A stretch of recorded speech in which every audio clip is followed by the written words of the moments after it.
Graça e paz, eu sou o pastor Francisco, pastor da IAP em Lages, Paracambi, superintendente da Convenção Rio de Janeiro. Eu sou amigo da missão. Convido todos vocês, todos os membros e líderes da Convenção Rio de Janeiro para participar também desse projeto. Boa noite, graça e paz, tudo bem com vocês? Que bom nos encontrarmos mais uma vez. Já estava com saudade, passa uma semana rapidão, né? Mas a saudade vem. Estamos aqui juntos nesse Promessas de Esperança, último desse mês de maio, onde a gente está refletindo sobre vários aspectos da família. Hoje eu quero falar um pouco com você sobre uma proposta para toda a família.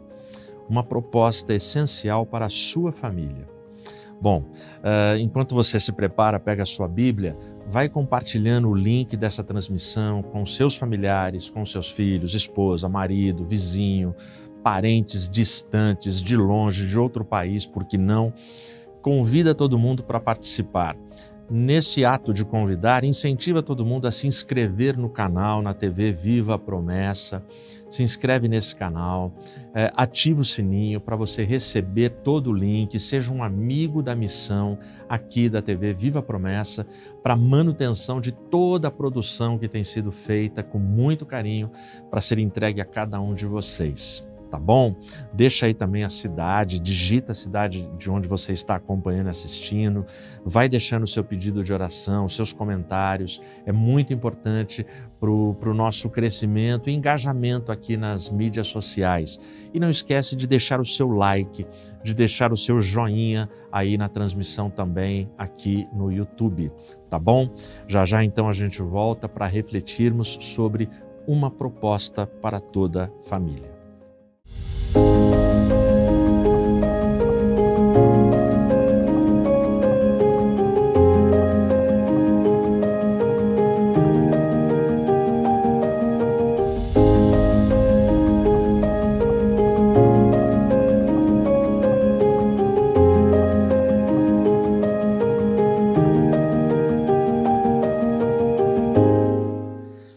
Abre a sua Bíblia, aí no 5º livro da Bíblia, no Velho Testamento, Deuteronômio, capítulo 30. Eu vou ler em nome de Jesus o versículo 19. Chamo os céus e a terra para registrar hoje contra vós, que coloquei diante de vós a vida e a morte, a bênção e a maldição. Portanto, escolhe a vida, para que a tua semente possa viver. Feche seus olhos. Santo Pai, Santo Deus, Santo Espírito, em nome de Jesus, continua conosco. Em nome de Jesus, abençoe esta palavra, abençoe, Senhor, esta reflexão e fala conosco. Nos ajuda, Senhor, com a tua orientação, a escolhermos bem a proposta que é feita nesse texto. Guarda-nos, abençoe as nossas casas e famílias, em nome de Jesus eu oro, amém. Nesse momento, aqui em Deuteronômio, o povo está sendo preparado para entrar na terra. E para entrar na terra, uma proposta é feita. E essa proposta, ela está muito bem sintetizada, ela está muito clara aqui no versículo 19. Quando nós chegamos em Josué, o que nós vemos e o que a gente pode receber em essência no livro de Josué é obediência. A gente vê o povo em obediência a Deus, em obediência a essa proposta que foi feita. Mas aí a gente caminha mais um livro e nós chegamos no livro de Juízes. E aí a gente pode sintetizar o livro de Juízes com a palavra desobediência. Bom, os ciclos ali no livro de Juízes são ciclos muito conhecidos. Decadência, pecado, destruição, pedido de socorro. Aí o socorro de alguma forma chega. O povo vive um tempo bom, mas de novo cai no pecado, na decadência, destruição, pede socorro de novo.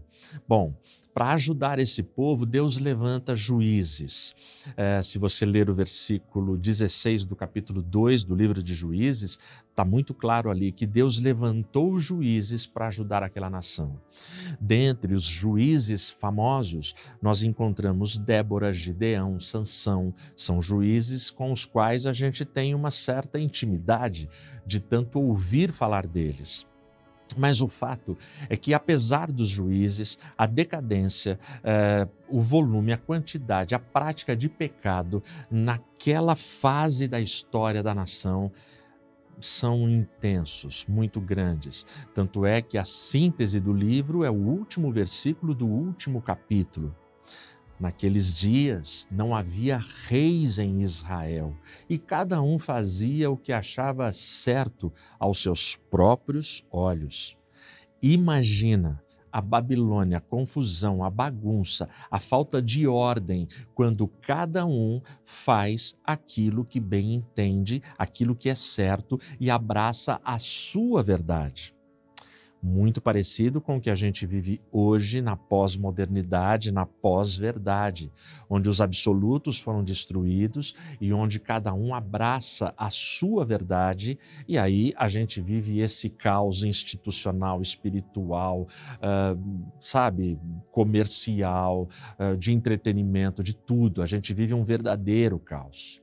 Bom, e aí a proposta que é feita lá em Deuteronômio 30:19, como é que a gente enfrenta a realidade de uma sociedade atolada em pecado e consegue escolher bem e decidir bem aquela proposta para a nossa família. Bom, nós vamos ter algumas dicas e aprender um pouquinho hoje com um juiz não famoso. Não tão famoso como esses que eu acabei de citar. Aliás, é um juiz que no livro de Juízes tem apenas 2 versículos que falam sobre ele. Na Bíblia inteira não encontraremos mais nenhum versículo falando sobre este juiz. E esse juiz é quem vai nos ensinar a transitar e a andar em tempos de tanta decadência espiritual e moral, como tem sido o nosso tempo e como era aquele tempo no livro de Juízes. Te convido, abre aí o livro no capítulo 5. O primeiro versículo eu quero ler para você, é o versículo 6. Ele diz assim: nos dias de Sangar, o filho de Anate, nos dias de Jael, as grandes rotas estavam desocupadas e os viajantes caminhavam por caminhos secundários. Nós estamos falando de Sangar. Sangar era esse juiz. Esse primeiro texto, ele diz para a gente que as grandes rotas, ou seja, as principais estradas, estavam desertas, estavam desocupadas. E os viajantes caminhavam por caminhos secundários. O que esse texto conta para a gente?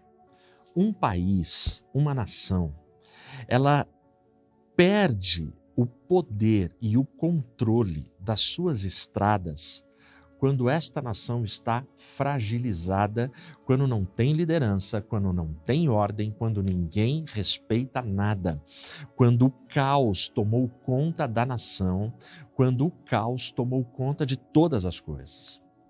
Muito simples. Você acha que as estradas na Ucrânia, nesse momento, estão liberadas para o povo andar com segurança? Ou o caos tomou conta das estradas?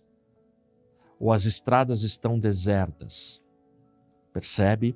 Então, o que estava acontecendo aqui, quando o texto fala que as estradas estão desoladas, elas estão desertas, elas estão vazias, ninguém ousa trafegar por ela. E o texto informa que o povo procurava caminhos alternativos, caminhos secundários. O que são caminhos secundários? Estradinhas que poucos conhecem, estradinhas onde você consegue se esconder. E por quê? Porque a realidade aqui era que bandos violentos de filisteus, todo mundo que se arriscava nas estradas, bandos violentos de filisteus, violentavam, roubavam e matavam as pessoas gratuitamente. Muito semelhante ao tipo de violência que eu e você assistimos nos dias de hoje. Muito semelhante às realidades que a gente enfrenta hoje. Cidades inteiras que muitas vezes têm toque de recolher, que ninguém ousa colocar o nariz para fora de casa à noite, senão algum tipo de violência sofrerá. Então, o que estava acontecendo aqui é nesse contexto, é nesse tempo, um tempo de tensão, um tempo de violência, um tempo de injustiça, que surge este juiz Sangar. Agora a gente vai ler o segundo versículo que fala sobre ele. E no segundo versículo, a gente vai ter preciosas lições. É o versículo 31 do capítulo 3. Diz assim: E depois dele foi Sangar, filho de Anate, que matou 600 homens dos filisteus com um aguilhão de boi, e ele também livrou Israel. Bom, por esse texto, nós conseguimos ter informações seguras sobre Sangar. A primeira informação é o aguilhão. O aguilhão indica que Sangar, antes de ser juiz, ele era um fazendeiro. Antes de ser juiz, ele era um fazendeiro. Porque naquela cultura, naquele tempo, os únicos que tinham habilidade com o uso do aguilhão, da aguilhada, eram justamente os fazendeiros. E o que era o aguilhão? O aguilhão, uma vara de 2,5 metros, numa ponta era metal bem pontiagudo, na outra ponta era tipo uma talhadeira, tipo uma pá. Como é que o fazendeiro usava o aguilhão? A parte pontiaguda servia para ele espetar os bois que queriam sair do grupo, sair daquela caminhada uniforme. Então ele espetava não para furar ou para matar ou para machucar ou para sangrar. Não, o aguilhão servia apenas para incomodar e fazer o boi voltar para o grupo. A talhadeira ele já usava sempre que estava caminhando e via ali uma raiz seca, sem produzir. O que ele fazia? Ele ia com a talhadeira, vai lá e finca embaixo dessa raiz e joga fora. Isso tem a ver com João 15, versículo 2, nas palavras do Mestre.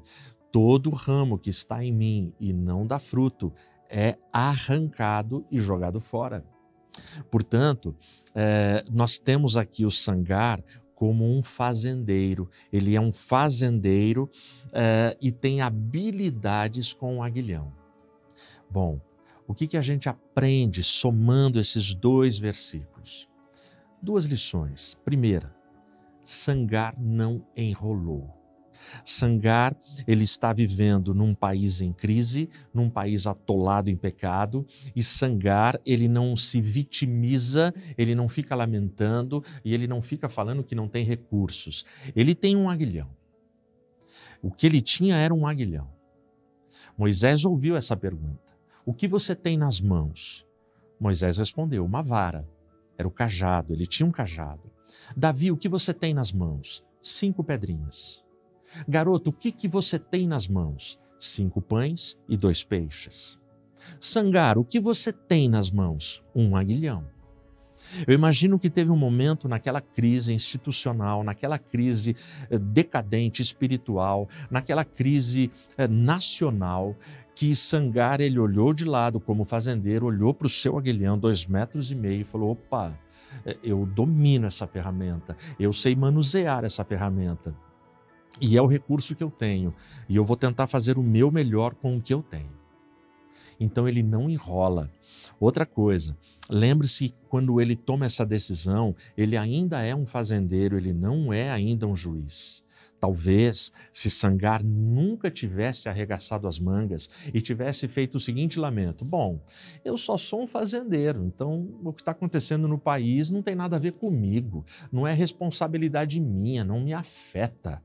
Se ele fizesse isso, talvez ele nunca tivesse chegado a ser juiz. Mas esse cara arregaça as mangas, pega o aguilhão e ele vai para a batalha. A segunda lição que a gente aprende aqui: Sangar, ele não queimou etapas. Isso é muito importante, porque se você ler esse versículo que eu acabei de ler, o versículo 31, que diz que ele matou 600 homens dos filisteus com um aguilhão de boi, e ele também livrou Israel, se você ler apenas esse versículo de forma rápida, a impressão que dá é que Sangar, com um aguilhão, ele matou 600 caras de uma vez. Não é isso. Na Bíblia, aqui, e desses juízes, a gente só tem um que tinha uma força sobre-humana, uma força sobrenatural, que era Sansão. Sangar não é o caso. Sangar, ele tem habilidade com o aguilhão e ele era um fazendeiro. Então tenta lembrar do primeiro versículo, estradas desertas, e o povo usava rotas alternativas e obscuras, estradinhas pouco conhecidas. Você tem que ser morador local para saber transitar sem risco. Bom, o que a gente compreende daqui é que Sangar, com o seu aguilhão, ele foi matando bandos de filisteus. Então ali tem um bando que vai atacar. Ele tem o fator surpresa e ele tem habilidade com o aguilhão. Ele falou, opa, peraí, eu tenho um aguilhão de 2,5 metros, ele é pontiagudo, cara, esses caras não chegam nem perto de mim e eu mato todos. E o texto diz que ele matou 600 filisteus. Pode ser que você tenha 600 inimigos lá fora. Pode ser que você tenha 600 problemas para enfrentar. Pode ser que você tenha 600 tentações que te atormentam. O ensino de Sangar é: não enrole, não demore a se levantar e tomar uma atitude e a declarar um sonoro e claro basta. Não aceito essa condição de decadência e destruição na minha vida e na vida da minha família. Não demore para você entrar em ação. Ah, pastor, mas são muitos problemas, são muitas dívidas, são muitos inimigos, são muitas enfermidades na minha família. Faça como Sangar, não queime etapas. Vai um problema de cada vez. Vai orando, vai jejuando, vai lutando com as armas que você tem e Deus te dará, em nome de Jesus, vitória. Amém. Proposta para toda a família. Bom, eu termino citando para você Thomas Anderson. Quem é Thomas Anderson? Thomas Anderson, numa ficção, ele é um operador de sistemas. Durante o dia, a vida dele é um tédio. Durante o dia, a vida dele não tem propósito. Ele não gosta daquela rotina de ser um operador de sistemas e de entender muito de computação e de computadores. À noite, para tentar ganhar um dinheiro a mais, para fazer uma graninha a mais, ele é um hacker. Ele é um hacker que vende um monte de programas falsos, hackeia dali, passa para lá, enfim. Mas isso também não lhe dá propósito e isso também não confere a ele satisfação, não confere a ele significado e relacionamentos saudáveis, nada disso. Ele só vai atolando e afundando. Até que uma proposta é feita para Thomas Anderson. E a proposta é: se você aceitar essa proposta, você sairá dessa vida comum e previsível e passará para uma outra dimensão que você não vê. A dimensão que você vê no seu dia a dia, nas suas rotinas, é uma dimensão comum e previsível. Mas se você aceitar essa proposta, você será elevado para uma outra dimensão, onde você vai viver o espetacular e o extraordinário. Bom, para que isso se realize na sua vida, Thomas Anderson, você tem aqui duas opções. Você tem 2 comprimidos aqui, um azul e um vermelho. Se você escolher o vermelho, você será elevado a uma outra dimensão. Eu imagino que muitos aí já sabem de quem eu estou falando. Eu estou falando de Matrix. Eu estou falando de uma trilogia que marcou a história do cinema. E naquele primeiro episódio, naquele primeiro filme, Thomas Anderson aceita, depois de pensar muito, ele aceita e toma o comprimido vermelho. No exato momento que ele toma o comprimido vermelho, ele passa a ser Nil, o escolhido, e aí sim ele é catapultado, ele é elevado para uma outra dimensão e começa a ver as coisas com outros olhos e adquirir habilidades que até então ele não tinha. Deuteronômio 30, 19. A gente volta nele. E a proposta para as famílias de Israel foi clara. Eis que hoje eu tomo os céus como testemunhas contra vocês. E eu proponho a vida e a morte, a bênção e a maldição. Escolhe, pois, a vida para que viva você e a sua semente. Essa é a proposta. E a proposta vale até hoje para a gente. Aquele povo de Josué entrou na terra, depois Juízes começa uma grande decadência e os povos vêm de geração em geração e chegou até a nossa geração e a proposta de Deuteronômio 30, 19 continua de pé. Eis que eu proponho para a sua família a vida e a morte, a bênção e a maldição. O que você vai escolher? Escolhe a vida, escolhe Jesus. Todos nós, no dia em que nós escolhemos Jesus, no dia que nós fomos tocados, ungidos pelo Espírito Santo, nós fomos elevados a uma outra dimensão. Eu e você começamos a olhar o mundo com olhos espirituais. Eu e você começamos a olhar o mundo e entender que os nossos inimigos não são inimigos, porque na verdade a nossa luta não é contra carne ou sangue, mas contra hostes espirituais da maldade.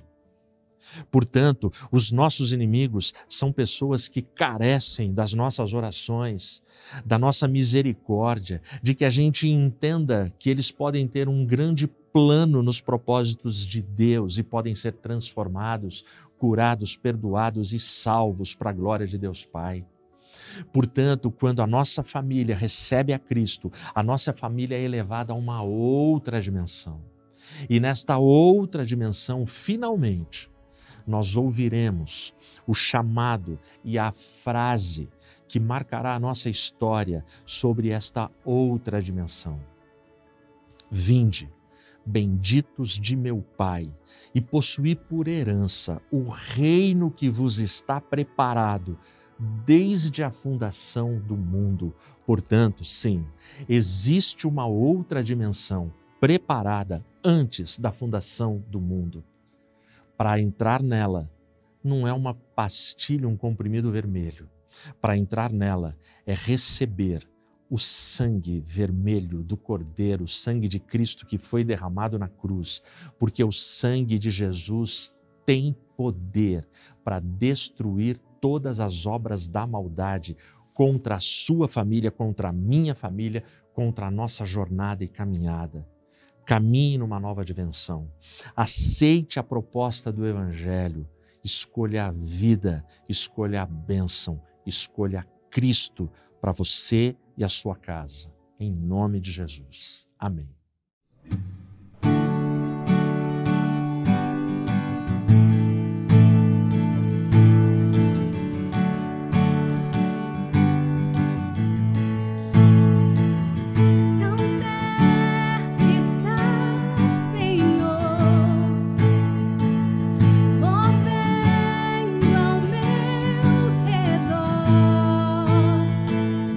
Nem sempre posso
vamos orar.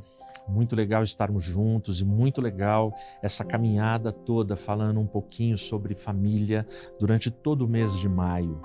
Foi um prazer para mim, um desafio podermos refletir na palavra e encontrarmos tantas promessas, tanta proteção, tanta bênção para os nossos lares. E agora a gente vai orar. Se você não colocou ainda o seu pedido e quer fazê-lo, faz agora. Faz rapidinho, digita aí a sua necessidade, a sua demanda, coloca aí o nome da sua família, os nomes dos seus familiares, aquelas pessoas pelas quais você chora, você ora, você se consagra, aquelas pessoas que você sonha ver convertidas e aos pés do Cordeiro e fazendo a melhor escolha, escolhendo e aceitando a proposta do Evangelho.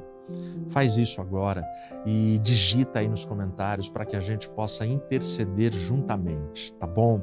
Eu vou orar e eu peço para você, não sai daí, fica aí que na sequência eu quero fazer um convite para você, tá bom? Vamos orar? Senhor, obrigado por esse tempo, obrigado por esse momento, obrigado pela Tua palavra. Pai Santo, a proposta do Evangelho, ela é salvadora, ela é transformadora, ela é renovadora, Pai. Eu e todos os que estão aqui nessa live, nesse momento, nós precisamos, Pai. Nós precisamos de vida, nós precisamos de bênção, nós precisamos da Tua misericórdia e da Tua graça. Perdoa os nossos pecados e nos ajuda como família. Nos ajuda, Senhor, assim como Josué entrou na terra e conquistou a terra através da obediência à Tua palavra, da coragem que somente Tu pode nos dar.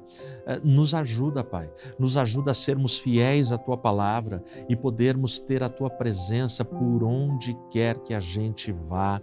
Sê conosco, guarda o Teu povo, guarda as famílias que estão aqui e no nome que é sobre todo nome, que mesmo aqui nesta dimensão, nós possamos espiritualmente vivermos uma nova dimensão em Cristo Jesus e podermos com fé aguardarmos o dia glorioso da volta do Cordeiro entre nós e para nós, para nos resgatar e nos salvar.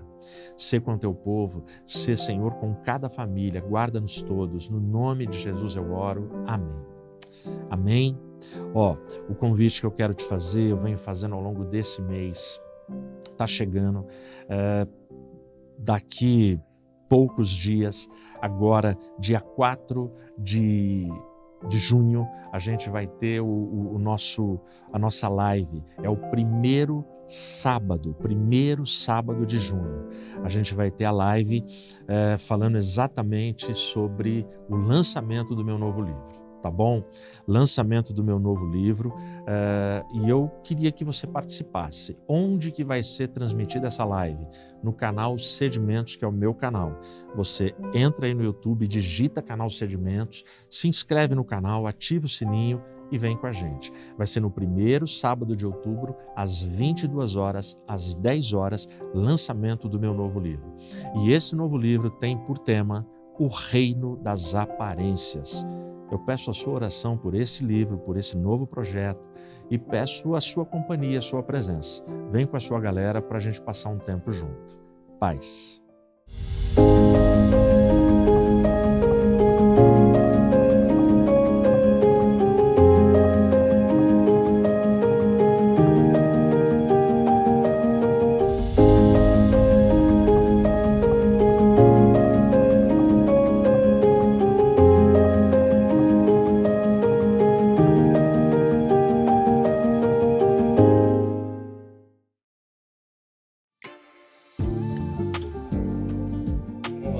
Graça e paz, eu sou o pastor Francisco, pastor da IAP em Lages, Paracambi, superintendente da Convenção Rio de Janeiro. Eu sou amigo da missão. Convido todos vocês, todos os membros e líderes da Convenção Rio de Janeiro para participar também desse projeto.